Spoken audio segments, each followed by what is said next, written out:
ल भाग्नुहोस् माथिबाट बारी आइसक्यो भाग्नुहोस् भन्दाखेरि नि मैले उहाँहरूको आवाज सुन्ने ल हामी लगिसक्यो तपाईँहरू सेपमा बस्नु भनेर उल्टो हामीलाई त्यो भनेर चाहिँ नि कतिपय रुई भागेर गयो। मेरो साइला दाईको परिवार एउटै छैन। मेरो भान्जा रसोगरीमा कहाँ गयो विवाद त छैन। मेरो काइला बुहारी यहीँबाट विवाद त छ। अरू गाउँले भनेको यहाँ लगभग अनगिन्ती छैन, 500 भन्दा बढी एकैचोटि बोकेर लग्नु भएको छ। अहिले यो बारीले गर्दा हाम्रो आधी मान्छे छैन। ल आधी गाउँको आधी मान्छे सबै तासनास भएको छ। आज यसपालि कस्तो भइदियो भने माथि आइसक्यो भन्ने बित्तिकै कतिपय मान्छे बगेको भनेको चाहिँ ठुलो बगेको चाहिँ त्यो सानो बच्चा समाउनु जाँदा सर्लापसर्लु गयो कि सर। तल खोला बगिरहेछ, माथि जाने स्थिति छैन, माथिको तिरु जाने बस्तीमा जाने स्थिति छैन। त्यो ठाउँको त्यो 10-11 जना त्यसलाई चाहिँ तुरुन्त रेस्क्यु गरिदिनु। दर्शकबिन यतिखेर भने हामी नुवाकोट जिल्लाको सदरमुकाम विदुर यानि कि त्रिशुलीमा आइपुगेका छौँ, जहाँ चाहिँ हिजो भोटेकेसीमा आएको बाढीले ठुलो रूपमा चाहिँ एउटा क्षति पुर्याएको थियो। त्यस ठाउँमा हामी यतिखेर आइपुगेका छौँ र पछिल्लो यहाँको एउटा अवस्था कस्तो छ तपाईँलाई हामी देखाउने प्रयास गरिरहेका छौँ। किनभने यस ठाउँमा इतिहासकै सबैभन्दा ठुलो धनजनको क्षति भएको छ। यो जुन ठाउँ म बसिरहेको छु त्यो ठाउँ भनेको एउटा नुवाकोट जिल्लाको एउटा त्रिशुली बजार सडक हो र यो सडक चाहिँ एउटा रसुवा जिल्ला जोड्ने सडक हो। यो पूर्ण रूपमा अवरुद्ध भएको छ र यहाँको जति पनि बासिन्दाहरू हुनुहुन्छ नुवाकोट र एउटा रसुवा जोड्ने जुन एउटा यो सडक रहेको छ यो अवरुद्ध हुँदाखेरि धेरै कुरामा समस्या आएको छ। अहिलेको यहाँको अवस्था हेर्नु पर्दाखेरि धेरैभन्दा धेरै ठुलो सङ्ख्यामा भौतिक क्षतिहरू भएका छन्, मानवीय क्षतिहरू भएका छन्। यतिखेर के कति क्षति भयो भन्ने कुरा ठ्याक्कै भन्न सक्ने अवस्था छैन। किन भन्दाखेरि अहिलेसम्म पनि खोजी कार्य जारी रहेको छ, उद्धार कार्य जारिरहेको छ। विभिन्न व्यक्तिहरू अझै पनि सम्पर्कविहीन छन्। पूर्ण रूपमा एउटा सूचना पाउन सक्ने एउटा जुन सूचना पनि पाउन सकिरहेको छैनन्। को व्यक्ति कहाँ छ र यहाँको अवस्था कस्तो छ भनेर जान्न सक्ने एउटा अवस्था पनि छैन। पूर्ण रूपमा विद्युत बत्तीहरू लाइनहरू यतिखेर विच्छेद भएको छ। यहाँनिर मोबाइलको टावर पनि एउटा नटिपिरहेको अवस्था छ र यहाँको सूचना विश्वमाझ पुर्याउनलाई एउटा समस्या खडा भएको छ र को व्यक्ति कहाँ छ र को व्यक्ति कस्तो अवस्थामा छ, सकुशल छ कि छैन भनेर ठ्याक्कै भन्न सक्ने अवस्था छैन। र तपाईँलाई भन्न चाहन्छु कि यो समयमा धैर्य त गरिदिनुहोस्। किन भन्दाखेरि कतिपय व्यक्ति सकुशल हुँदै पनि कतिपय व्यक्तिहरू सकुशल भएर रहँदा पनि उहाँहरू एउटा सम्पर्कविहीन, एउटा सूचनाको एउटा मोबाइल अफ भएको कारणले गर्दाखेरि, बत्ती नभएको कारणले गर्दाखेरि उहाँहरूले आफ्नो आफन्तहरूलाई सम्पर्क गर्न सकिरहेको छैन। उहाँहरूले आफन्तहरूलाई आफ्नो जानकारी दिन सकिरहेको छैन, जुन कुराले गर्दा एउटा परिवारमा आफन्तमा एउटा निराशा छाइरहेको छ।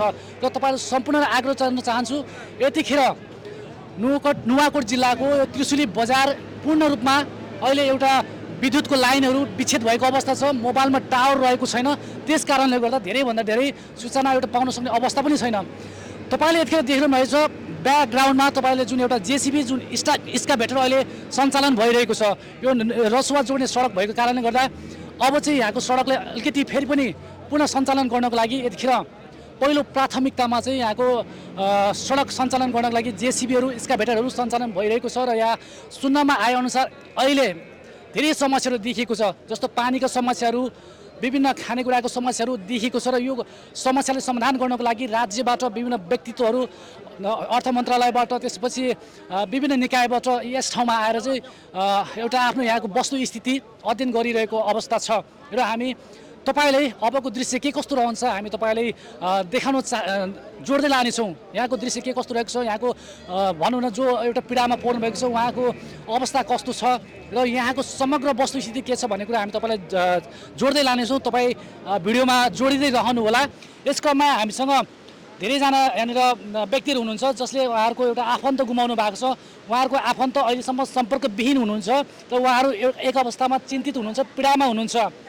घटनाको बारेमा उहाँ एउटा स्थानीयवासी भएको कारणले घटनाको बारेमा उहाँलाई केही जानकारी रहेको कारण हामी उहाँसँग जोडिन्छौँ। दाइ नमस्ते। नमस्ते। तपाईँको शुभ नाम दाइ? मेरो बमबहादुर तामाङ, म उत्तरगाई 1। हजुर। पहिला साबिक गोगने 8 तिरु। हजुर। र मैलुङ। मेरो यहाँको स्थानीयवासी सर। तपाईँको यस बाढीले आफन्तहरू गुमाएको छ भनेर भनिरहँदाखेरि के कस्तो छ तपाईँको अहिले पछिल्लो अवस्था आफन्तसँगको सम्पर्कहरू के छ यो घटनाको बारेमा के छ दाइ तपाईँले देख्नुभएको मेरो घटना बारेमा केही पनि छैन सर। अहिले सब बगिसक्यो। मेरो साइला दाईको परिवार एउटै छैन। मेरो भान्जा रसोगरीमा कहाँ गयो विवाद त छैन।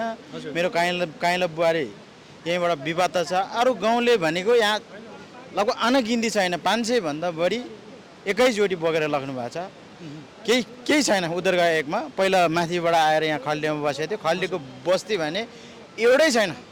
एउटा कोही एउटा घरको त एकजना मात्रै बाँचेको छ, कोही पनि छैन। त्यो स्थिति पुगेको छ।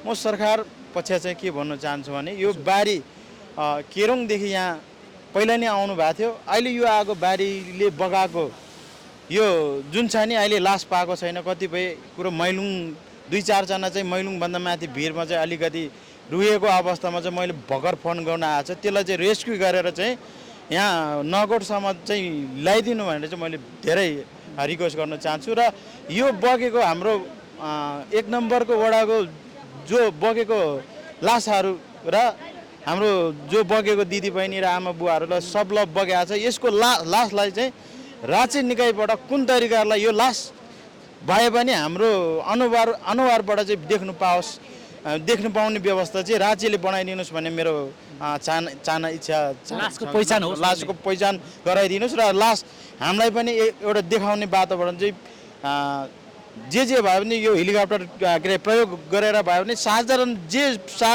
प्रयोग गरेर भए पनि यो के अरे मरेकोहरूलाई चाहिँ लास कहाँ छ त्यो पत्ता लगाएर भए पनि बाँचेकोहरूलाई चाहिँ अहिले कतिपय यो बोकेडार भन्ने स्थानमा छ, कतिपय उता के अरे नगरपट्टि तुप्चे भन्ने ठाउँमा छ। तिनलाई पनि रेस्क्यु गरेर यो बटरसम्म चाहिँ रेस्क्यु गरेर ल्याइदिनुको लागि सहयोग गरिदिनु भनेर चाहिँ म आशा जस्तो लास छ भने अलिकति पहिचान गर्न सक्ने वातावरण मिलाइदिनु पर्यो।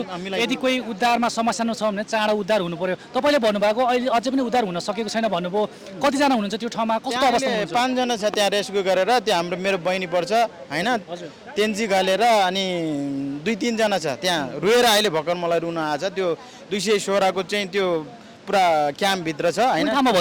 मैलुङ 216 मेकवारको त्यो पहिला काम गरिरहेको थियो बहिनीहरू सब त्यहाँ चाहिँ भित्र पसिएको छ। त्यो बहिनीहरूलाई चाहिँ छिट्टो उद्धार गरिदिनु भनेर चाहिँ म राज्यसँग चाहिँ जोखिम कतिको छ अहिले? तल खोला बगिरहेछ, माथि जाने स्थिति छैन, माथिको तिरु जाने बस्तीमा जाने स्थिति छैन। त्यो ठाउँको त्यो 10-11 जना त्यसलाई चाहिँ तुरुन्त रेस्क्यु गरिदिनु भनेर चाहिँ मैले धेरै रिक्वेस्ट गर्न चाहन्छु। जना जति लगभग 500 जना जति चाहिँ अहिले यो बाढीले बगाएको भन्ने कुरा बेपत्ता छ होइन।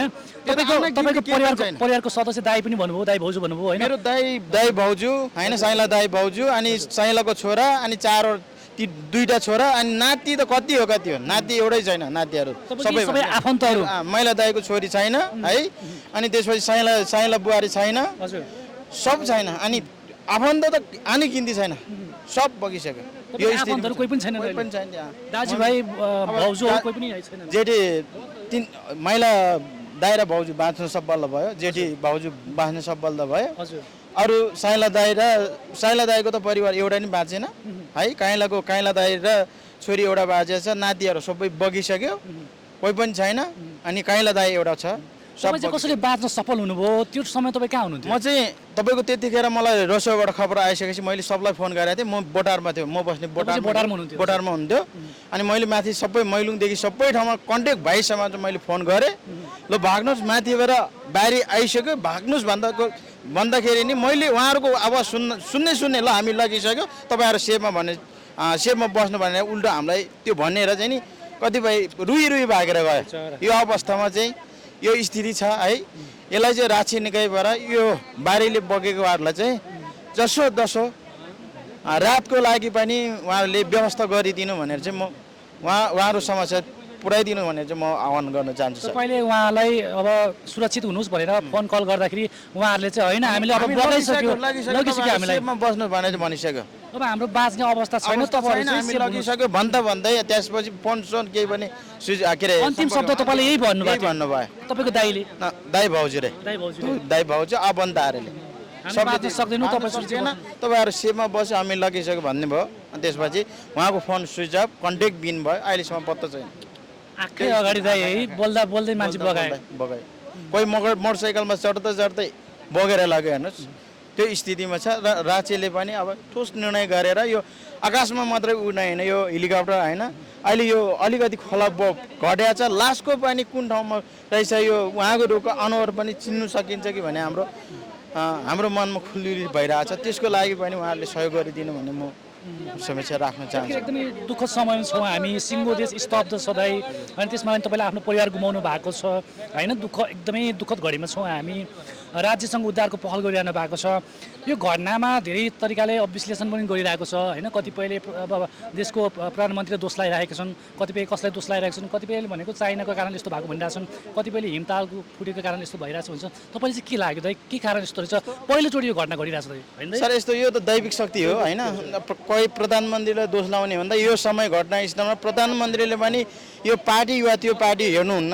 मेरो चाहना चाहिँ जोसुकै पार्टी भए तापनि एकता यो महामारी चल्या बेला पनि यो त्यो पार्टी नहेरिकन यो तपाईँ सबै जनता उहाँलाई भोट दिने मात्रै जनता होइन होइन नदिने पनि जनता हो उहाँ समक्षमा चाहिँ यो बगेको जनतालाई चाहिँ म पुरा गर्छु भनेर चाहिँ उहाँ पनि लाग्दिनु पऱ्यो विपक्ष बस्ने पार्टीलाई पनि के अरे साझीकरण गरेर होइन यो पार्टीको दलमा चाहिँ तपाईँहरू विभेद चाहिँ नगरिदिनु भनेर चाहिँ म उहाँहरू समस्या राख्नु चाहन्छु त्यसमा आपत्ति आइरहँदा समस्या आइरहँदा कि सिङ्गो देश एकजुट हुनुपर्छ भन्ने कुरा तपाईँको मेरो चाहना चाहिँ के हो सिङ्गो देश पनि सिङ्गो देशमा नेतृत्व गर्ने दल पनि एकता भएर भए पनि यो बारी पहिरोको लागि सहयोग गरेर भए तापनि उहाँहरूले व्यवस्था गरिदिनु भन्ने मेरो चाहिँ चाहना अब यहीँको बासिन्दा भएको कारणले गर्दाखेरि हामीले सुनेको यो पहिलो खालको घटना हो यस्तो खालको चाहिँ यो ठाउँको लागि भनेर भनिरहेको छ यो खालको घटनाहरू पहिला छिटपुट रूपमा हुन्थ्यो हुँदैन थियो के छ त यो पहिला पोहोर योभन्दा अलिक सानो आयो त्यतिखेर होइन त्यतिखेर उति हाम्रो गाउँतिर गाउँघरको मानव क्षति केही पनि भएको थिएन होइन राति आए तापनि आज यसपालि कस्तो भइदियो भने माथि आइसक्यो भन्ने बित्तिकै कतिपय मान्छे बगेको भनेको चाहिँ ठुलो बगेको चाहिँ त्यो सानो बच्चा समाउनु जाँदा सर्लापसर्लु गयो कि सर पहिला यस्तो स्थिति त यो खालको यत्रो ठुलो आएको भने हामीले अहिलेसम्म देखेको छैन हामी 40-41 वर्ष भयो होइन सर अहिलेसम्म देखेको छैन यो साल यस्तो आयो यो कल्पना नभएको होइन हिजो हामी माथि के अरे उत्तर गए एकमा बस्दाखेरि भूकम्पबाट त्यहाँबाट विस्थापित भएर नि आयो पहिला पनि भूकम्पले बरु हामीलाई 60-61 जना मान्छे मर्यो अहिले यो बाढीले गर्दा हाम्रो आधी मान्छे छैन ल आधी गाउँको आधी मान्छे सबै तासनास भएको छ यसको लागि चाहिँ म बिना अनुरोध गर्छु राज्यलाई पनि सबै यो दल यो उद्धारको लागि एउटा पहिलो कुरा राख्नु भएको छ होइन त्योभन्दा अब घटना त घटिसक्यो अब समाधान कसरी गर्ने उद्धार गर्ने त्यो छुट्टै पाटो होला मेन समस्या के छ अहिलेको यहाँको जनताहरूले अब धेरै अब भनौँ न बत्ती छैन एउटा नेटवर्क छैन मोबाइलमा होइन सम्पर्क हुन सकिसकेन सूचना प्रवाह हुन सकिरहेको छैन त्योभन्दा समस्या कस्तो छ अब यहाँको जनताहरूले अब खानाको कुरा होला बस्ने कुरा होला कस्तो खालको समस्या देखिरहनु छ अब यस्तो छ र अब यो एक त तपाईँको बत्ती छैन अब 1-2 घन्टा होला सञ्चालन कहाँ छ के छ भनेको 1 घन्टाभित्रमा हामी अन्धकार हुन्छ पहिला जे हुन्छ पहिला त्यो स्थिति थियो 64-65 सालभन्दा अगाडि हाम्रो गाउँ त्यस्तो अन्धकार थियो त्यो स्थिति भइसक्यो होइन यो अब हामीले यो कन्ट्याक्ट गर्नु सक्दैन राज्य निकायबाट कहाँ के छ बिस्तारै यो बाँचेकोहरूलाई पनि सक्दो उद्धार गरेर नसक्दो त्यो ठाउँमा भए तापनि रात भए तापनि होइन उहाँहरूको लत्तकबाट केही पनि छैन खाने हिजोदेखि केही पनि छैन हाम्रो फोन मार्फतबाट कुरा गरे कोही आफन्तहरूलाई फोन गरेर बल्ल कन्ट्याक्ट भएको थियो 1-2 शब्द बोल्नु भएको छ त्यो ठाउँमा भए तापनि राज्यले लत्तकबरदेखि यो खाना व्यवस्था चाहिँ गराइदिनु भन्ने मेरो चाहना छ तपाईँले पहलको लागि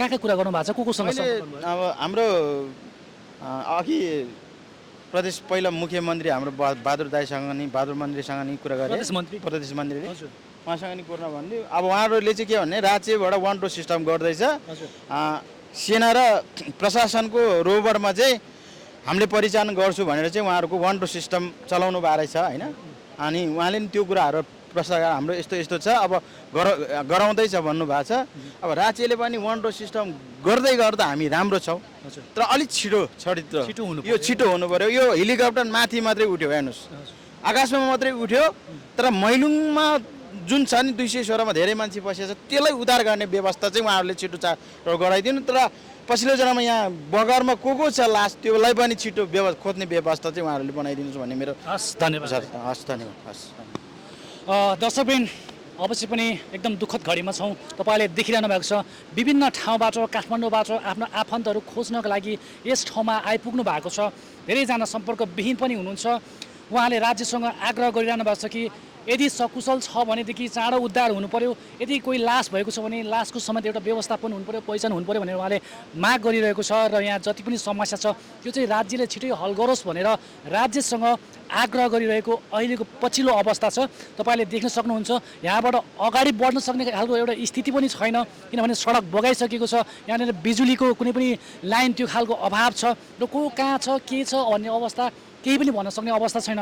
त्यस कारणले गर्दा हाम्रो पनि एउटै आग्रह छ, एउटै माग छ राज्यसँग, जति छिटो सकिन्छ राज्यको संयन्त्रबाट जसरी हुन्छ यो घटनालाई यहाँको बासिन्दाहरूलाई समस्यामा परेको व्यक्तिहरूलाई चाँडोभन्दा चाँडो उद्धार गरेर व्यवस्थापन गरेर यहाँको क्षतिपूर्ति के कस्तो भएको छ राज्यले यसको सही मूल्याङ्कन गरेर चाहिँ यहाँको जनतालाई एउटा पीडामा मलम लगाउने काम गरिदिनुको लागि पनि हामी यसै ठाउँबाट अनुरोध गर्दछौँ।